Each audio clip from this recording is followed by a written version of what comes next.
तो इसी बीच बड़ी खबर आपको बता रहे हैं, दिल्ली में जेडीयू पदाधिकारियों की बैठक हो रही है। आज से जेडीयू की राष्ट्रीय कार्यकारिणी की बैठक। जेडीयू में विवाद के बीच लल्लन सिंह का बयान आया है, एकजुट हैं और एकजुट रहेंगे, ये लल्लन सिंह का बयान आया है। इस वक्त की बड़ी खबर आपको बता रहे हैं।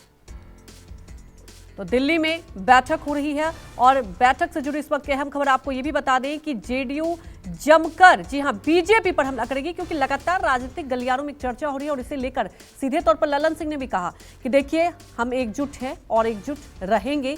जेडीयू बैठक से जुड़ी इस वक्त की बड़ी खबर आपको बता रहे हैं। तमाम जानकारी के साथ संवाददाता ऋषिकेश हमारे साथ लाइव जुड़ चुके हैं सीधे दिल्ली से।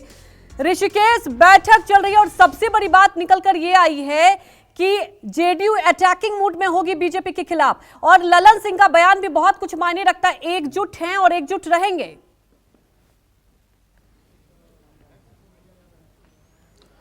बिल्कुल आप ठीक कह रही हैं। जो लोग ये कयास लगा रहे हैं कि एनडीए का दरवाजा खुला है, वो बिल्कुल उससे उलट जनता दल यूनाइटेड की आक्रामक रणनीति है। और जब 4 बजे से बैठक के शुरू होगी, उसके पहले भी अभी जेडीयू के राष्ट्रीय अध्यक्ष लल्लन सिंह अपने पार्टी पदाधिकारियों के साथ राष्ट्रीय कार्यालय में मौजूद हैं और बीजेपी के खिलाफ हमलावर रुख अख्तियार रखेगी जनता दल यूनाइटेड। न केवल राष्ट्रीय परिषद और राष्ट्रीय काउंसिल की बैठक में, बल्कि जो शाम 4 बजे पार्टी पदाधिकारियों की बैठक है, उसमें भी जो सूत्र जानकारी दे रहे हैं उसके मुताबिक जेडीयू के राष्ट्रीय अध्यक्ष बीजेपी के खिलाफ आक्रामक रुख रखेंगे। बीजेपी गरीबों, आरक्षण विरोधी और जाति के खिलाफ वाली पार्टी है और वो बेरोजगारी और महंगाई जैसे बड़े मुद्दों को बढ़ाने में अब आगे रही है। कैपिटलिस्ट की सरकार है, एक खास पूंजीपतियों को बढ़ावा देती है मौजूदा बीजेपी की सरकार।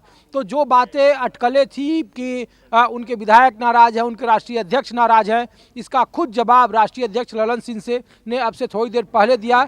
मैं मुख्यमंत्री नीतीश कुमार के आवास के बाहर मौजूद हूं, थोड़ी देर के बाद यहां से निकलेंगे जनता दल यूनाइटेड के राष्ट्रीय कार्यालय के लिए। लेकिन जो रणनीति जो बताई जा रही थी कि क्या एनडीए को लेकर नरम रुख रखेंगे, क्या इंडिया को लेकर नाराजगी है, इससे कहीं अलग हटकर अब जनता दल यूनाइटेड की राष्ट्रीय परिषद और राष्ट्रीय कार्यकारिणी की बैठक के पहले जब पार्टी पदाधिकारियों की बैठक होगी, उसमें जो एजेंडा रखा जाएगा, उसमें सभी पार्टी की तरफ से एक मत राय है कि बीजेपी के खिलाफ ज़्यादा हमलावर रुख रखा जाए। खासकर जब 22 जनवरी को राम मंदिर का उद्घाटन होगा और बिहार के अलग अलग जगहों में उसे भुनाने की कोशिश की जाएगी, तो उसको लेकर जनता दल यूनाइटेड की क्या रणनीति होनी चाहिए, इस पे जनता दल यूनाइटेड का फोकस होगा। ये बात इंडिया गठबंधन की बैठक में लालू प्रसाद यादव ने भी बैठक में कहा था कि राम मंदिर के मुद्दे के काट के तौर पर हमें उसे तर्कों से कैसे पराजित करना है या उसके खिलाफ में कौन सा तर्क देना है, ये काफ़ी अहम होगा।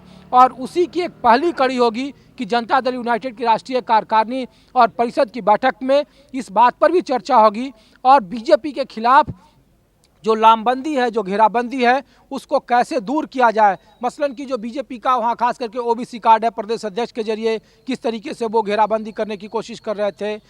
जो बार बार जो एक प्रोपेगेंडा क्रिएट किया जा रहा है कि उनके कुछ विधायक नाराज हैं, उनके राष्ट्रीय अध्यक्ष नाराज हैं, उनमें टूट की संभावना है, उससे अलग हटकर, उससे इतर हटकर जनता दल यूनाइटेड के जो पार्टी के पदाधिकारी हैं, उनमें लगभग एक राय है कि 4 बजे की जो बैठक होगी पार्टी के पदाधिकारियों की, उसमें बीजेपी के खिलाफ हमलावर रुख रखना है और उस हमलावर रुख में उनके पास मुद्दे कौन कौन से होंगे, उस पर चर्चा होनी है, जिसमें मुख्यमंत्री नीतीश कुमार मौजूद रहेंगे।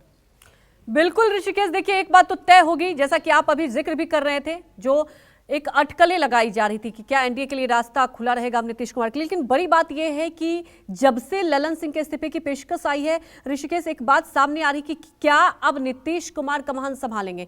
क्या लगता है आपको कि 2024 लोकसभा चुनाव के मद्देनजर क्या एक मैसेज देने की। दूसरी बात ऋषिकेश, ये भी बात समझनी होगी कि संयोजक पद की जिम्मेदारी नहीं मिली नीतीश कुमार को और लगातार ये उम्मीद तो जताई जा रही थी।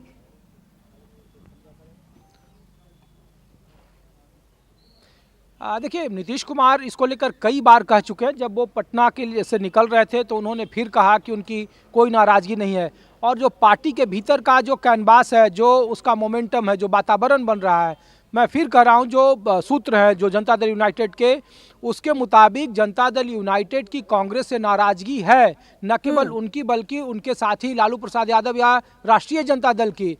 और वो कांग्रेस को लेकर सीट शेयरिंग के मामले में स्पष्ट है कि कांग्रेस को 4 से 5 सीटें देना चाहती है। 40 में से उनके पास स्पेस नहीं है, 7 दल पहले से उनके पास मौजूद है। जेडीयू ने कहा कि उनके पास 16 मौजूदा जो सिटिंग लोकसभा के सांसद है उससे कम वो तैयार नहीं होंगे। सिटिंग विधायकों के संख्या तक तो वो चाहिए ही चाहिए। 16, 16 और 8 का फार्मूला वहाँ की स्टेट यूनिट ने दिया है, लेकिन उसमें कुछ बड़े नेताओं के नाम फंसे। मसलन तारिक अनवर कटिहार को लेकर कहा जा रहा है, मीरा कुमार अगर सासाराम से लड़ेंगी तो उनके लिए सीट छोड़ने की बात कही जा रही है।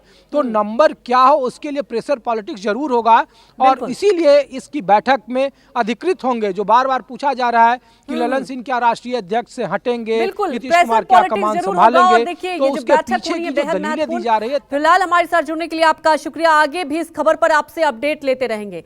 आपको बता दें कि जब पटना से निकल रहे थे नीतीश कुमार, उन्होंने क्या कुछ कहा, वहीं ललन सिंह ने क्या कुछ कहा है वो भी सुन लेते हैं। हर साल राष्ट्रीय स्तर पर बैठक होती है और उसी दृष्टिकोण से फिर बैठक रखी गई है। कल बैठक है, आज हम लोग आ गए हैं, कल बैठक है, उसके बाद ब्रीफ करेंगे। ठीक है, हो गया।